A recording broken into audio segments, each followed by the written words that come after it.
আজকের ভিডিওতে ভাই আপনি শিখতে পারবেন যে পিডিএফ ফাইলস কিভাবে এডিটিং করতে হয়। দেখুন, পিডিএফ ফাইলস যদি থাকে, সেই পিডিএফ ফাইলসের ভিতরে যদি কোনো ভুল থাকে, সেই ভুলগুলো আপনি কিভাবে শুদ্ধ করবেন। আজকের এই ভিডিওটা দেখে কিন্তু আপনি আপনার পিডিএফ ফাইলসটি শুদ্ধ করতে পারবেন কিংবা এডিটিং করতে পারবেন খুব সহজে। আজকের এই ভিডিওতে আমি আপনাদেরকে দেখিয়ে দিব মাত্র 2 মিনিটে আপনার পিডিএফ ফাইলসটি কিভাবে এডিটিং করবেন, কিভাবে শুদ্ধ করবেন, কিভাবে ভুল থাকলে সেইগুলো আপনি শুদ্ধভাবে লিখবেন। তো অবশ্যই এই ভিডিওটা প্রথম থেকে শেষ অবধি দেখতে থাকুন। আজকের এই ভিডিওতে আমি আপনাদেরকে খুব সহজভাবে, খুব কম সময়ের ভিতরে দেখিয়ে দেব যে আপনার পিডিএফ ফাইলসটি আপনি কিভাবে এডিটিং করবেন। এই কাজটি শেখার জন্য অবশ্যই এই ভিডিওর স্ক্রিনটাকে লক্ষ্য করুন। তো আমি চলে আসলাম ভিডিওর মূল কাজে। আপনি আপনার পিডিএফ ফাইলসটি কিভাবে এডিটিং করবেন, কিভাবে আপনি শুদ্ধ করবেন, সেই প্রসেসটাই শেখানোর জন্য। তো আমাদেরকে প্রথমে যে কাজটি করতে হবে, আমাদের মোবাইল থেকে যে কোনো একটি ব্রাউজার ওপেন করে নিতে হবে। তো সবচেয়ে বেস্ট গুগল ক্রোম ব্রাউজারটি। তো আমি এই গুগল ক্রোম ব্রাউজারটি ওপেন করে নেব। তো আপনারা আপনার অনুযায়ী একটি ব্রাউজার সিলেক্ট করে নেবেন। সিলেক্ট করার পর এখানে দেখুন সার্চ বক্সে ক্লিক করবো। সার্চ বক্সে ক্লিক করার পর আমাদেরকে লিখতে হবে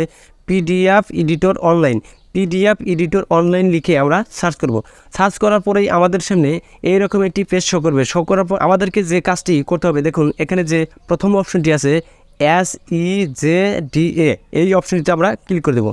ক্লিক করার পর আমাদের সামনে এইরকম একটি পেজ চলে আসবে। আসার পর দেখুন এখানে প্রথমেই কিন্তু লেখা আসলো যে অনলাইন পিডিএফ এডিটর, একদম ফ্রিলি আপনি কিন্তু আপনার পিডিএফ ফাইলসটি এডিটিং করতে পারবেন খুব সহজে। তো এখন আমি আপনাদেরকে বেশি কথা না বাড়িয়ে দেখিয়ে দিচ্ছি যে আপনার পিডিএফ ফাইলসটি কীভাবে আপনি এডিটিং করবেন। তো এখন আমাদেরকে যে কাজটি করতে হবে, দেখুন প্রথমে আমাদের এই মোবাইলটি ডেস্কটপ সাইট করে নিতে হবে। তো তার জন্য উপর দিকে 3 ডট মেনু, এই 3 ডট মেনুতে ক্লিক করবেন। ক্লিক করার পর নিচের দিকে দেখুন ডেস্কটপ সাইট বলে একটি অপশন আছে, এই অপশনটিতে ক্লিক করে দেবেন। ক্লিক করার পর আমাদের এই মোবাইলটি কম্পিউটারের মতো হয়ে যাবে। হওয়ার পর এখানে মাঝখানে একটি অপশন আছে, দেখুন আপলোড পিডিএফ ফাইলস, এখানে ক্লিক করবেন। ক্লিক করার পর থেকে একটি পেজ চলে আসবে। আসার পর এখানে দেখুন ফাইলস বলে একটি অপশন আছে, এই অপশনটিতে ক্লিক করে দেবেন।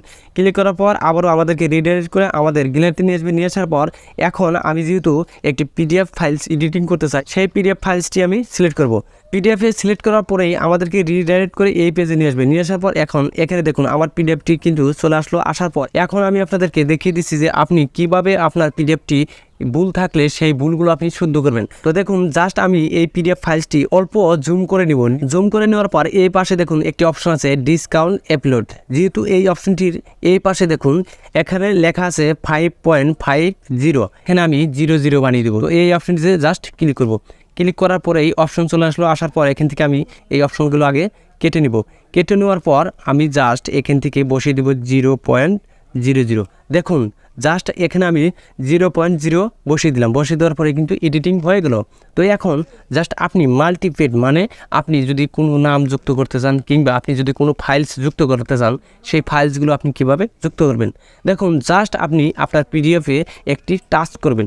টাচ করার পরে কিন্তু এখানে কিন্তু অটোমেটিকলি একটি বক্স চলে আসবে, টাইপ ইওর টেক্সট। এখানে কিন্তু আপনি আপনার টেক্সটগুলো লিখতে পারবেন, আপনি যেগুলো অ্যাড করতে চান। তো জাস্ট আমি আপনাদেরকে দেখানোর জন্য আমি জাস্ট এখান থেকে 1টি 2টি সংখ্যা লিখলাম। লেখার পরে কিন্তু এখানে যুক্ত হয়ে গেলো। তো দেখুন আমি এখানে 4-5টি অক্ষর লিখলাম, লেখার পরে কিন্তু এখানে উঠে গেলো। তো এইভাবে জাস্ট আপনি আপনার পিডিএফ ফাইলসে কিন্তু আপনি এডিটিং করতে পারেন কিংবা আপনি ফাইলসও অ্যাড করতে পারেন। তো এখন মূল কথায় আসা যাক যে আপনি এডিটিং করা শিখলেন কিংবা আপনি ফাইলস অ্যাড করা শিখলেন। এখন আপনি এই পিডিএফ ফাইলসটি আপনি ডাউনলোড কীভাবে করবেন, দেখুন নিচের দিকে একটি অপশন আছে অ্যাপ্লাই চেঞ্জ, এখানে ক্লিক করবেন। ক্লিক করার পর আমাদের সামনে এইরকম একটি পেজ চলে আসবে। আসার পর এখন দেখুন এখানে কিন্তু প্রথমে ডাউনলোড অপশনটি চলে আসলো। তো জাস্ট আপনি ডাউনলোড করতে পারবে।